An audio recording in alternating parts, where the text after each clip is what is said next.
এই hello everyone, welcome back to my YouTube channel. আশা করি তোমরা সবাই খুব ভালো আছো, সুস্থ আছো, দারুণভাবে দিন কাটাচ্ছো। তো এটা হচ্ছে মায়ের বার্থডে ব্লগের সেকেন্ড পার্ট। আমরা সবাই খুব রেডি হয়ে গেছে। আর সেদিন ছিল বীভৎস গরম। গরম সেদিন কেন, গরম এখনও আছে। তো গেছিলাম আমরা মাকে সারপ্রাইজ ট্রিট দিতে একটা বরফি বলে ব্যান্ডেলের কাছাকাছি একটা রেস্টুরেন্টে।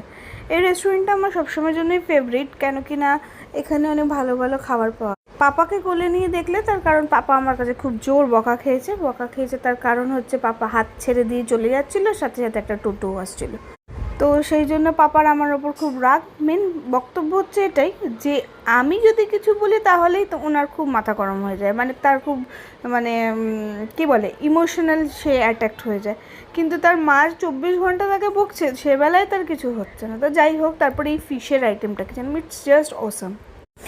তো তোমরা যারা বরফির কাছাকাছি থাকো তাহলে অবশ্যই এসে বরফিতে কিন্তু একবার ডিনার বা লাঞ্চ ট্রাই করে দেখতে পারো। মানে আর ওরা মানে ওখানকার যেসব ওয়েটার রয়েছে বা যারা অর্ডার নিচ্ছে তারাও ভীষণ সাপোর্টিভ হয়।